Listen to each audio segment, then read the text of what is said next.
बोलो जयकारा बोल मेरे श्री गुरु महाराज की जय। जब हम श्री आनंदपुर धाम जाते हैं तो वहां का नजारा कैसा लगता है। श्री आनंदपुर धाम की सुबह, हर सुबह श्री आनंदपुर धाम का नजारा, वो चिड़ियों का चहकना, श्री मंदिरों से अमृत वेले और गुरु महिमा की मधुर आवाज आना, संत महापुरुषों का सत्संग, जैसे भक्ति रस घुल रहा हो, हर आत्मा उसमें मगन हो। यह है खूबसूरती श्री आनंदपुर धाम की। यहाँ हर सेवक श्री सतगुरु का प्यारा है। यहाँ पढ़ाई का पहला अक्षर बोल जयकारा के नाम से है। श्री आनंद सरोवर का कलकल करता जल, फल से लदे वृक्ष, फूलों के झुंड, भंवरों की गुंजन, श्री सतगुरु की रास लीलाओं के साथ भजन गा, जैसे हर आत्मा को श्री सतगुरु भगवान से जोड़ देता है। कोई श्री मंदिरों की परिक्रमा कर रहा है तो कोई श्री आनंद शांति कुंज की, कोई जा रहा है शांति भवन, कोई श्री आनंद शांति धाम, कोई तो ध्यान समाधि लगाए है, कोई भक्तों को श्री प्रभु की लीलाएं व कथा सुना रहा है, तो कोई श्री सतगुरु भगवान के मीठे भजन गा रहा है। ऐसा लगता है कि सब तन मन धन से श्री सतगुरु भगवान के श्री चरणों में अर्पित हो गए हों। ऐसा नजारा है हमारे श्री आनंदपुर धाम का।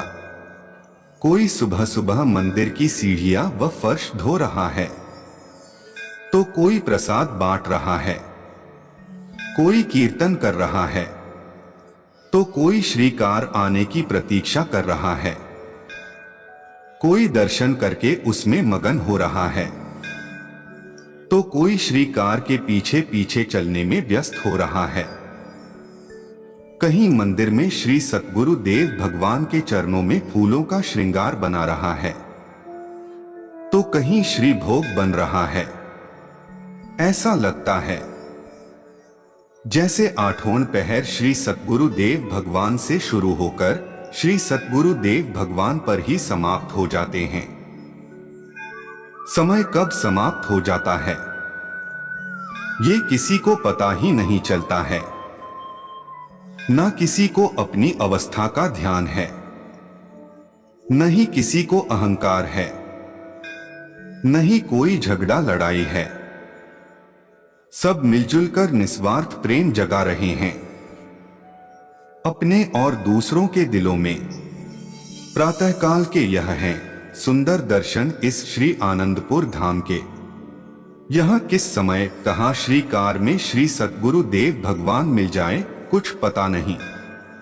ऐसी अद्भुत पावन धरती को मैं शत शत नमन करता हूं। श्री आनंदपुर धाम में आने वाले हर गुरुमुख के मन में एक सी ही छवि है, श्री सतगुरु देव भगवान की। कमल नयन, अति सुंदर वरन, मोहिनी चितवन, मीठी मुस्कान, गले में फूलों का हार, जिनके शीश पर विराजे श्वेत रुमाल, तन लहराए पीत पीतांबर, श्री चरणों में सफेद चरण पादुका, कर कमल उठे आशीर्वाद के लिए। यह भगवान जिन्हें हर संत व गुरुमुख प्रेम से श्री गुरु महाराज जी बुलाए, वह सबका चित्त चुरा लेते हैं। यहां नित्य सुबह से लेकर रात तक हर कोई केवल श्री सतगुरुदेव महाराज की ही सेवा में रत है। आठों पहर आठों या श्री युगल सेवा एक ही काम, ऐसा है मेरा श्री आनंदपुर धाम।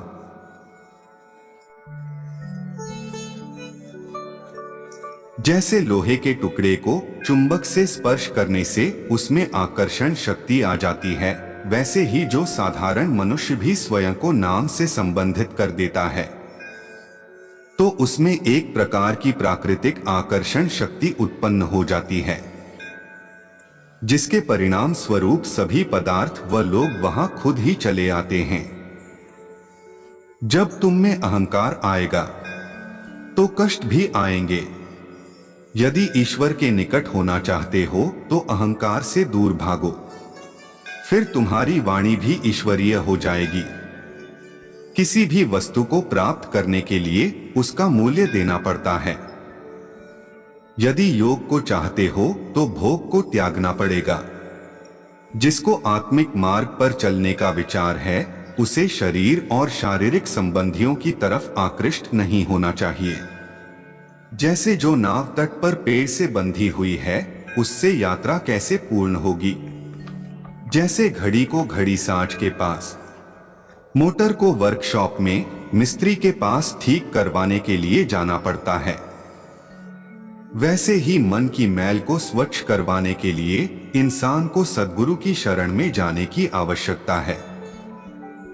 यदि तुम कहो कि सारा संसार मुझसे प्रेम पूर्वक चले तो किसी एक के लिए भी तुम्हारे मन में घृणा न हो।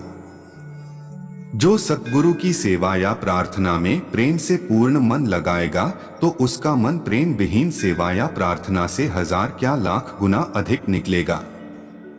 लोगों का आश्रय लोगे तो सदैव दास्ता में जीवन व्यतीत करना पड़ेगा और मालिक की आज्ञानुसार चलोगे तो निर्भय पद को प्राप्त करोगे। जो केवल शरीर का श्रृंगार करता है और आत्मिक उन्नति के लिए कुछ भी नहीं विचारता उसे ऐसा मलिन व्यक्ति समझो जो वर्ष में एक बार भी स्नान न करे और प्रतिदिन वस्त्र बदलता रहे। तुम ऐसी भावना और पुरुषार्थ न करो कि लोग मुझे बड़ा या अच्छा व्यक्ति समझें। लोगों से तुम्हें क्या उपलब्ध होगा? जो मिलेगा अपने शुभ विचारों एवं कर्मों से ही प्राप्त होगा। संतों के वचन में महान शक्ति होती है, इसलिए वह जो भी कहें उसे श्रद्धा से सत्य सत्य कर मानो। नदी में डूबता हुआ मूर्ख भी बचने के लिए हाथ पैर मारता है।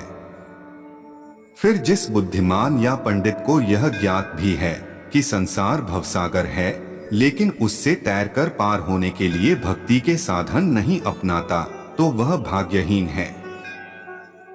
वही मकान, कपड़ा, अनाज और सवारी सफल हैं जो गुरुमुख हो, संतों तथा सतगुरु के उपयोग में आए। मनमुखों के बंगलों से गुरुमुखों की झोपड़ी धन्य है। सेवक है आत्मा और सतगुरु है परमात्मा। फिर जो सेवक देह का अभिमान करता है वह सुखरूप सतगुरु को पीठ देकर दुख की तरफ मुंह करता है। सतगुरु का आदेश है कि निंदा, स्तुति, दुख, सुख और ईर्ष्या, द्वेष तथा 5 विकारों से, इंद्रियों की इच्छाओं से सेवक को न्यारा रहना चाहिए। लाखों लोग चाहे सेवक की निंदा करें या महिमा और लोग दें या भय, परंतु उनकी बातों को आई गई समझो। सतगुरु के वचनों पर दृढ़ रहना सेवक का परम धर्म है। जो व्यक्ति मन को नाम में न लगाकर मन की इच्छाएं पूर्ण करने की सोचता है वह जड़ को छोड़ पत्तों को पानी दे रहा है। शिकायत करने वाले की भीतरी आंख बंद होती है, क्योंकि जिसकी वह आंख खुली होती है वह ही अपने अवगुण और कमियां देख सकता है और दूसरों की अपेक्षा स्वयं को संवारता है। निंदक और चापलूस लोग जीव के महाशत्रु हैं, परंतु बड़े खेद की बात है कि कई उन शत्रुओं को मित्र समझकर उनकी बातें मान लेते हैं और धोखा खाते हैं। जो वास्तविक मित्र हैं उनसे मुख मोड़ लेते हैं।